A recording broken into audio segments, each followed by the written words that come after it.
Hello बच्चों, तो कैसे हैं आप लोग। उम्मीद करते हैं आप लोग स्वस्थ होंगे, शानदार होंगे और मस्त होंगे। दोस्तों, आप लोग के लिए सर स्टॉपर से लाया ऑब्जेक्टिव सीरीज, जिसमें आपको मैथ का पूरा संपूर्ण रिवीजन कराया जाएगा। तो पिछले 2 क्लास हो चुके हैं, रियल नंबर ख़त्म हो चुका है और पोलिनोमियल बहुपद ख़त्म हो चुका है। आज की इस क्लास में देखने वाले हैं 2 चर वाले रैखिक समीकरण, और यहाँ से जो करा दिया जाएगा उसी टाइप का क्वेश्चन भी आएगा बिहार बोर्ड के एग्ज़ाम में। ठीक है, तो हमारे साथ जुड़े रहिएगा। ठीक है, तो आज का जो चैप्टर है वो है 2 चर वाले रैखिक समीकरण। ठीक है, उसके जो भी इम्पोर्टेंट ऑब्जेक्टिव है उसको कराने वाला हूँ। आज का पहला क्वेश्चन है, यदि 2 चरों में 2 रैखिक समीकरणों के आलेख प्रतिच्छेदी रेखाएं हो तो ऐसी समीकरणों के निकाय होते हैं। देखिए, तो क्या दिया गया, यहाँ पे कुछ मिसप्रिंट हो गया। यदि 2 चरों के 2 रैखिक समीकरण, यहाँ पे ये नहीं होना चाहिए, 2 चर रैखिक समीकरण, ठीक है ना, 2 चर वाले रैखिक समीकरण, उसका आलेख कैसा हो। आलेख कहने का मतलब ग्राफ जैसे उसका प्रतिच्छेदी है। जैसे कि मान लीजिए ये इस प्रकार से, ये एक्स एक्सिस हो गया और ये वाई एक्सिस। उसका ग्राफ प्रतिच्छेदी कहने का मतलब है कि वो एक दूसरे को क्या करेगी, प्रतिच्छेद करेगी। ठीक है ना, इस प्रकार से ग्राफ है उसका। जैसे मान लीजिए कि ये ग्राफ है, तो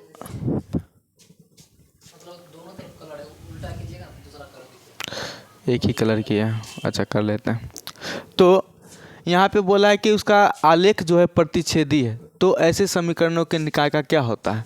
तो दोनों जो भी आलेख रहेगा वो जितने बिंदु पे प्रतिच्छेद करेगा उतना ही उसका क्या होता है, हल होता है। ठीक है, तो इसको एक बिंदु पे प्रतिच्छेद कर रहा है, इसका मतलब है प्रतिच्छेदी है तो एक ही बिंदु पर प्रतिच्छेद करेगा, तो उसका एक ही हल होता है। उस समीकरण निकाय का क्या होता है, एक ही हल होता है। ठीक है, नेक्स्ट क्वेश्चन देख लीजिएगा। नेक्स्ट क्वेश्चन है, यदि 2 चरों में 2 रैखिक समीकरणों के आलेख समांतर रेखाएं हों। तो देखिए, अभी बताएं कि जितने बिंदु पे प्रतिच्छेद करेगा उतना ही उसका क्या होगा, हल। और समांतर जैसे अगर उसका ग्राफ है, जैसे मान लीजिए कि ये है उसका ग्राफ, तो क्या ये दोनों किसी भी बिंदु पे प्रतिच्छेद कर रहा है, नहीं कर रहा है। ठीक है, तो अगर किसी बिंदु पर प्रतिच्छेद नहीं कर रहा है, इसका अर्थ हो गया कि उसका कोई भी हल नहीं होता है। तो उस समीकरण का क्या होता है, कोई हल नहीं होता है। ठीक है, नेक्स्ट क्वेश्चन है कि यदि 2 रैखिक समीकरणों के आलेख संपाती हो। संपाती कहने का मतलब है कि वो एक दूसरे पर क्या करे, ओवरलैप करे। जैसे कि ये हमारा हो गया एक्स एक्सिस और ये हो गया वाई एक्सिस। ठीक है, जैसे यहाँ पे दूगो है, दो ठो आलेख है, और इसी पर संपाती कहने का मतलब दूसरा भी जो ग्राफ होगा इसी पर ओवरलैप करेगा। तो ये जो दोनों समीकरण का जो आलेख है ये एक दूसरे पर ओवरलैप है, यानी कि प्रत्येक बिंदु को प्रतिच्छेद करता है। और कितना बिंदु को प्रतिच्छेद करेगी ये हमको भी नहीं पता है, यानी कि किसी को भी पता नहीं हो सकता है कि कितना बिंदु पर प्रतिच्छेद करेगा। यानी कि अनंत इसका हल होगा। अनंत बिंदु पर प्रतिच्छेद कर रही है, इसका अर्थ है कि इसका अनेक हल होंगे, अनंत। यहाँ पे 2 ऑप्शन एक ही जैसा है, तो इसका आंसर होगा अनंत हल होता है। ठीक है ना, अनंत हल, यानी कि अनंत बिंदु पे प्रतिच्छेद कर रहा है तो अनंत हल हो जाएगा। ठीक है, नेक्स्ट क्वेश्चन है, यदि a m not equal to b बटा एल हो तो समीकरण निकाय a x plus b y बराबर सी एवं l x plus m y बराबर एन का अद्वितीय हल होता है। इसका सही आंसर जो हो जाएगा अद्वितीय हल होता है। देखिए, कंडीशन क्या दिया गया है, a m not equal to b l. ठीक है, तो इसको क्या लिखा जा सकता है, इसको लिखा जा सकता है ए और एल जो इधर गुना में धरा के भाग में, नॉट इक्वल टू बी बट्टे एम इधर गुना में धरा के भाग में। तो जब भी इस प्रकार का कंडीशन आ जाए, कुछ इस प्रकार वाला, A1 बट्टे A2 not equal to B1 बट्टे B2, तो जब इस प्रकार का कंडीशन आ जाता है तो उस समीकरण निकाय का केवल एक हल होता है, यानी कि अद्वितीय हल होता है, और उसका ग्राफ जो होता है प्रतिच्छेदी होता है। ठीक है, तो इसका क्या होगा, अद्वितीय हल होता है। ठीक है, नेक्स्ट क्वेश्चन देख लीजिएगा। नेक्स्ट क्वेश्चन है, 2 चरों में 2 युगपत समीकरण अविरोधी कहलाते हैं। अविरोधी मतलब किसी का कोई विरोध नहीं कर रहा है। इसका मतलब है कि ग्राफ जो होगा वो कैसा होगा, प्रतिच्छेदी होगा या फिर संपाती होगा। ठीक है, सही आंसर जो होगा ये अविरोधी या संपाती, प्रतिच्छेदी या संपाती होगा इसका सही आंसर। ठीक है, नेक्स्ट क्वेश्चन है यदि A1/A2 बराबर है B1/B2 नॉट इक्वल टू है C1/C2 तो समीकरण निकाय A1x plus B1y plus C बराबर 0, A2x plus B2y plus C2 बराबर 0। जब इस प्रकार का कंडीशन आ जाता है तो उस समीकरण का कोई हल नहीं होता है, उस समीकरण का कोई हल नहीं होता। इस कंडीशन को याद रखिएगा, जब भी A1/A2 बराबर में B1/B2 और ये नॉट इक्वल टू हो जाए C1/C2, तो जब भी इस प्रकार का कंडीशन आ जाता है तो उस समीकरण का कोई हल नहीं होता है। ठीक है, नेक्स्ट क्वेश्चन देख लेंगे। नेक्स्ट क्वेश्चन है यदि A1/A2 बराबर में B1/B2 बराबर में C1/C2 हो तो समीकरण निकाय, इस ये दो समीकरण निकाय दे दिया गया A1x B1y C1 बराबर 0 और A2x B2y C2 बराबर 0, इसका क्या होगा? तो इस समीकरण का जब ये कंडीशन आ जाए तो इस समीकरण का जो होता है अनेक हल होते हैं। ठीक है ना, अनेक हल होते हैं। ठीक है, और इसका ग्राफ कैसा होता है? इसका ग्राफ संपाती होता है। ठीक है ना, जब ये कंडीशन आता है तो इसका अनेक हल और इसका ग्राफ कैसा होता है, यानी कि आलेख संपाती होता है। ठीक है, नेक्स्ट क्वेश्चन है कि यदि समीकरण निकाय kx माइनस 5y बराबर में 2 6x प्लस 2y बराबर 7 का कोई हल नहीं हो तो k का मान क्या होगा? इसका क्या दिया गया है कि इस दोनों समीकरण का कोई हल नहीं है।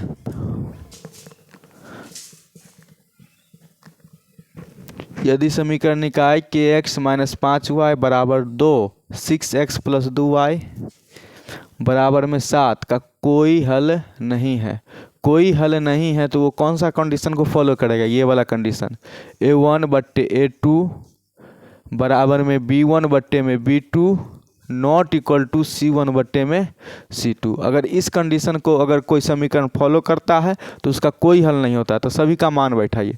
ये क्या होता है? हमारा A1 होता है, ये होता है A1, ये हो गया A1, ये होता है B1 और ये होता है C1। ठीक है, ये हो गया A2, ये हो गया B2, ये हो गया C2।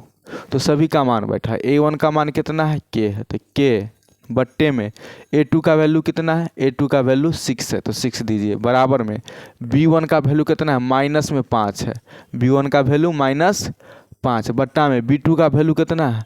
B2 का वैल्यू 2 है। तो इसको बराबर कीजिए, ये नॉट इक्वल टू वाला को छोड़ देते हैं क्योंकि हमको K का मान चाहिए। ठीक है, तो यहाँ से K 2 से गुना होगा तो कितना हो जाएगा? 2K बराबर में 6 पंचे 30 माइनस में, तो यहाँ से K का वैल्यू क्या आ जाएगा? माइनस में 30 और 2 गुना में इधर आके भाग में, तो 2 से 30 कर जाएगा कितना बेर में? 15 बेर में। तो यहाँ से K का वैल्यू क्या आ गया? K का वैल्यू -15 हो जाएगा। सही आंसर ऑप्शन नंबर डी। ठीक है, नेक्स्ट क्वेश्चन है हमारा सरल रेखा x माइनस 3 बराबर 0 y माइनस 4 बराबर 0 एवं x माइनस y बराबर 0 द्वारा निर्मित त्रिभुज का क्षेत्रफल निकालना है। ठीक है, तो यहाँ पे पहला क्या दिया गया समीकरण? x माइनस 3 बराबर 0। यहाँ से क्या लिखा जा सकता है? x बराबर 3 लिखा जा सकता है। ठीक है ना, दूसरा क्या है? y, इसको समीकरण 1 मान लेते हैं। ठीक है, दूसरा दिया गया है y माइनस 4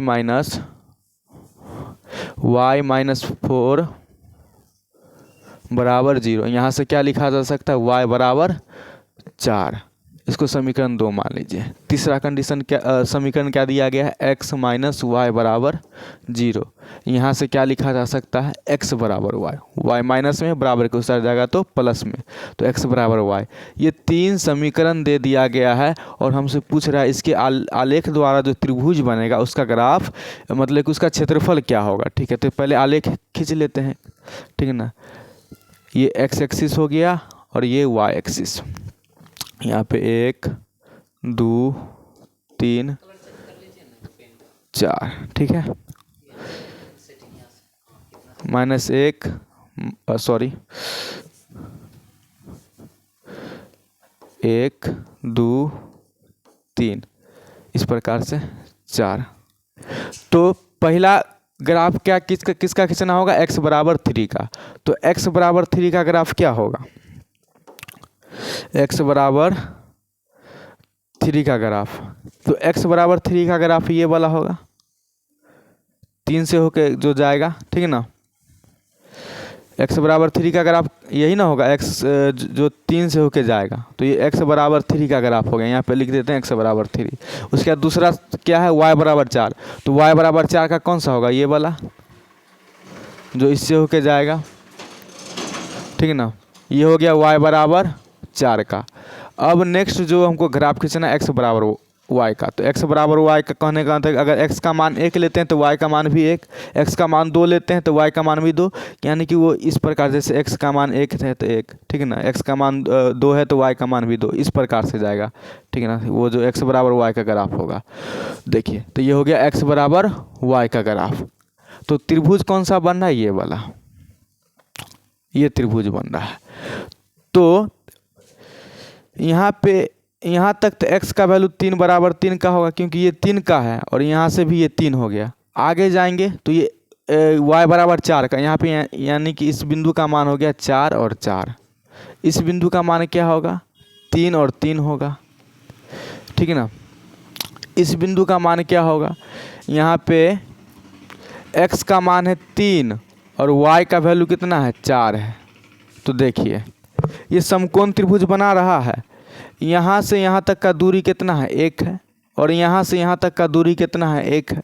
तो समकोण त्रिभुज का क्षेत्रफल क्या होता है, 1/2 गुने आधार गुना में ऊंचाई। तो 1/2 तो ठीक है, इसका आधार कितना है, 1 इकाई है, तो गुना में 1 है, गुने में ऊंचाई, ऊंचाई इसका कितना है, 1 इकाई है। तो गुना होकर कितना हो जाएगा, 1/2 इकाई, वर्ग इकाई, मतलब कि 1/2 वर्ग इकाई, ठीक है। इसका सही आंसर क्या हो जाएगा, 1/2 वर्ग इकाई, ठीक है। नेक्स्ट क्वेश्चन देख लीजिए। नेक्स्ट क्वेश्चन है, यदि समीकरण निकाय 2x + 3y बराबर 5 एवं 4x + ky बराबर 10 के अनंत हल हो तो k का मान क्या होगा। देखिए तो अनंत हल होने के लिए क्या कंडीशन होता है कि a1 बट्टे में a2 बराबर में b1 बट्टे में b2 बराबर में c1 बट्टे में c2। जब ऐसा कंडीशन हो जाता है तो उस समीकरण निकाय का अनंत हल होता है, ठीक है। तो यहाँ पे ये हो गया a1, ये हो गया b1, ये हो गया c1, ठीक है।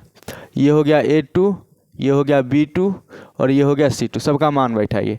a1 का वैल्यू कितना, 2 बट्टे में a2 का मान कितना है, 4, ये बराबर हो जाएगा किसके, b1 का वैल्यू कितना है, 3, b2 का वैल्यू कितना है, k, बराबर c1 का वैल्यू कितना है, 5 बट्टे में c2 का वैल्यू कितना है, 10। तो किसी दो को बराबर कीजिए, हम यही दोनों को लेके चलते हैं। तो 2/4, ये कट के कितना हो जाएगा, 1 2 एकम 2 2 दूना 4, कट के हो गया 1/2, 1/2 बराबर क्या हो जाएगा, 3/k। यहाँ से k 1 से गुना हो जाएगा तो k बराबर में 3 दूना 6। तो यहाँ से k का वैल्यू क्या आ गया, 6। तो ऑप्शन नंबर बी सही हो जाएगा हमारा, ठीक है।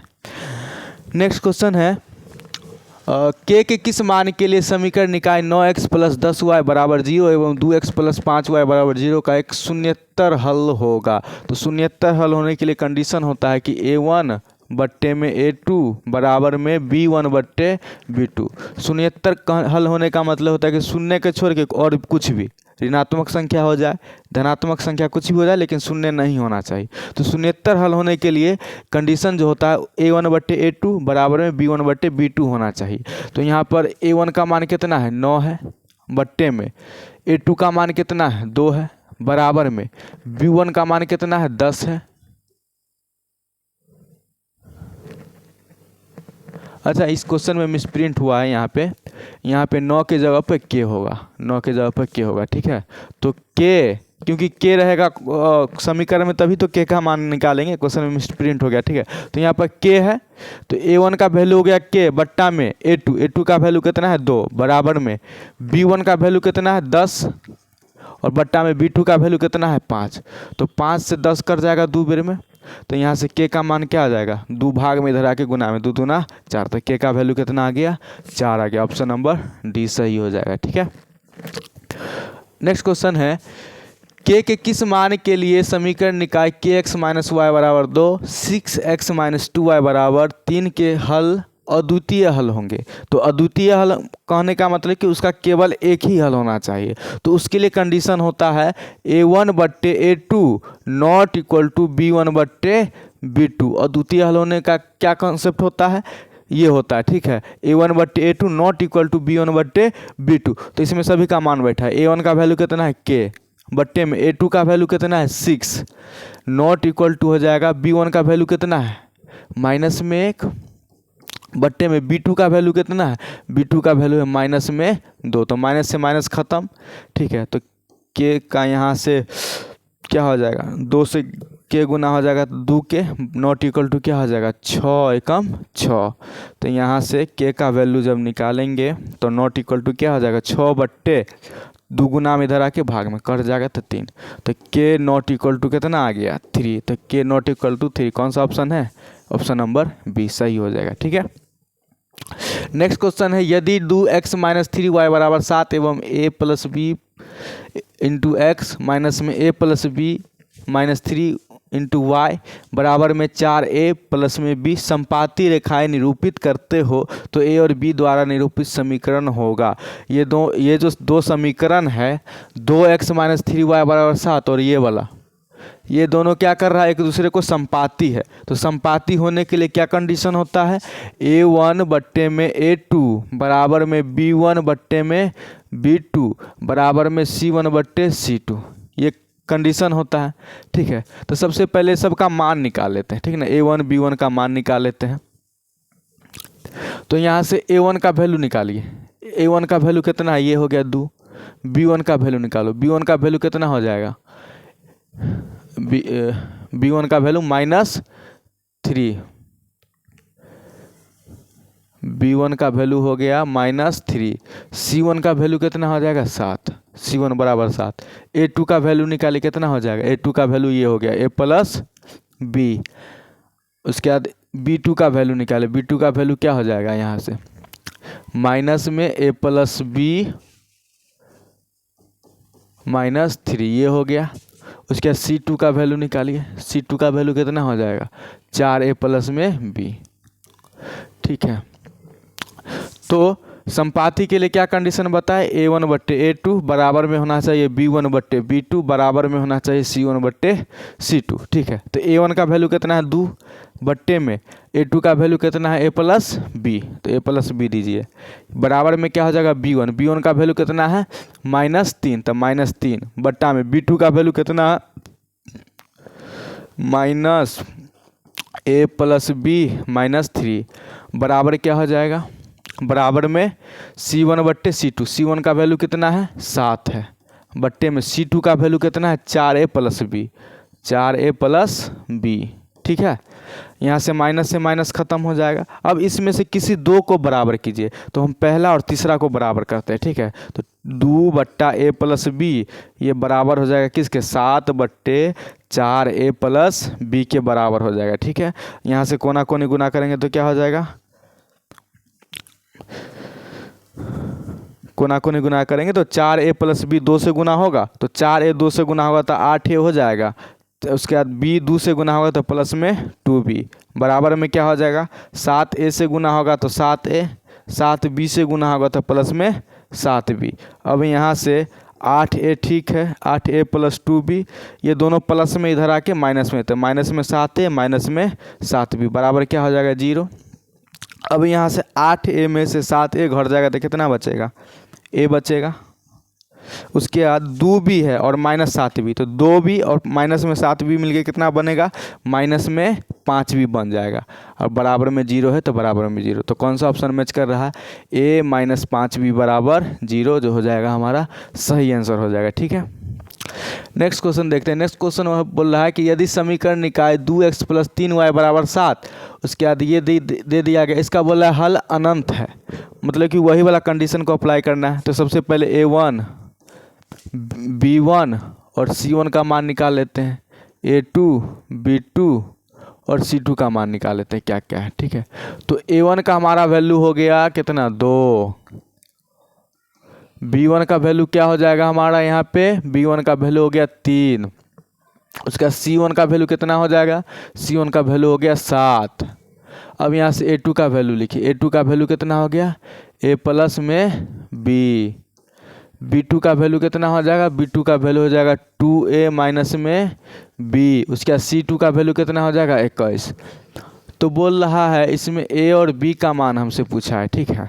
तो वही कंडीशन अप्लाई करेंगे, a1 बट्टे a2 बराबर में b1 बट्टे b2 बराबर में c1 बट्टे c2। ऐसा क्यों कर रहे हैं, क्योंकि इसका जो ग्राफ है वो कैसा है, समपाती है, सॉरी इसका अनंत हल है। तो अनंत हल होने के लिए या फिर समपाती ग्राफ होने के लिए यही कंडीशन होता है। अब सबका मान पुट कीजिए, तो 2 बट्टे a2 का वैल्यू a प्लस b बराबर में b1 का वैल्यू कितना है 3 बट्टा में b2 का वैल्यू कितना है 2a माइनस में b बराबर में c1 का वैल्यू कितना है 7 बट्टे में c2 का वैल्यू कितना है 21। तो ये कट जाएगा 7 एकम 7 7 21। अब इसमें से दोनों को बराबर कीजिए, 2 बट्टे में a प्लस b को बराबर कर दीजिए 1 बट्टे 3 के, और यही सेम चीज़ करना है बिचला को, बीच में कितना है 3 बट्टे 2a माइनस b, इसको बराबर कर देना है फिर इसके, यानी कि पहले पहला को तीसरा के बराबर करना है, फिर दूसरा को तीसरा के बराबर करना है, क्योंकि तीनों आपस में क्या है, बराबर है। अब देखिए क्या होगा, 3 a प्लस b 1 से गुना होगा तो इधर a प्लस b ही रह जाएगा, बराबर में 3 2 से गुना हो जाएगा तो 3 दूना कितने हो जाएगा 6। इसको समीकरण 1 मान लीजिए। उसके बाद 2a माइनस बी 1 से गुना होगा तो इधर भी क्या बन जाएगा, 2a माइनस बी ही रह जाएगा, और 3 3 से गुना होकर 9 बन जाएगा। तो इसको समीकरण 2 मान लीजिए। अब समीकरण 1 और 2 को जोड़ दीजिए आगे, ठीक है। तो समीकरण 1 क्या है, a प्लस बी बराबर 6, और समीकरण 2 क्या है, 2a माइनस में b बराबर 9। तो ये दोनों को जोड़ दीजिए, तो b से b खत्म हो जाएगा, 2a और a मिलके कितना बन जाएगा 3a बराबर में 9 6 कितने 15। तो a का वैल्यू यहाँ से कितना आ जाएगा 15, बट्टा में 3 गुना में इधर आके भाग में, तो 3 5 15। तो a का मान 5 कौन सा ऑप्शन में है, a का मान ऑप्शन नंबर ए में है 5। तो सही आंसर जो हो जाएगा, क्योंकि और ऑप्शन में ए का मान कहीं पर भी 5 नहीं है, तो हमारा ऑप्शन ए ही सही हो जाएगा, ठीक है। ए का मान 5 जो है समीकरण ऑप्शन एक ही में है, ठीक है। नेक्स्ट क्वेश्चन है हमारा, यदि किसी त्रिभुज के दो कोनों का योगफल तीसरे कोण के 7/5 गुने के बराबर हो तो उन दोनों कोण का अंतर 15 डिग्री है, तो इस त्रिभुज के कोण होंगे। देखो इसको लॉन्ग मेथड से भी बनाया जा सकता है, इसको शॉर्ट मेथड से भी बनाया जा सकता है, ठीक है। यहाँ पे बोल दिया है कि दोनों कोणों का अंतर कितना है 15 डिग्री है। अब इस ऑप्शन में चेक करते हैं, क्या 45 डिग्री और 45 डिग्री के बीच 15 डिग्री का ऑप्शन है, नहीं है, मतलब कि अंतर नहीं है। 75 डिग्री और 75 डिग्री के बीच 15 डिग्री का ऑप्शन अंतर है, नहीं है। 30 डिग्री और 60 डिग्री, 30 डिग्री और 60 डिग्री के बीच में 15 डिग्री का अंतर है, नहीं है। एक ही ऑप्शन हमको नज़र आ रहा है जिसमें 15 डिग्री का अंतर नज़र आ रहा है, कौन सा, देखिए 45 और 60, ये दोनों में 15 डिग्री का अंतर है। तो हमारा सही आंसर जो यहाँ से बन जाता है ये बी बन जाता है। बाकी अगर सोल्यूशन करके भी निकालना चाहेंगे तो निकल जाएगा, ठीक है। तो आज का क्लास यहीं पर ख़त्म करते हैं। आप लोगों को क्लास कैसा लगा कमेंट करके ज़रूर बताइएगा, और दोस्तों में शेयर करना ना भूलें, ठीक है। धन्यवाद, ठीक है।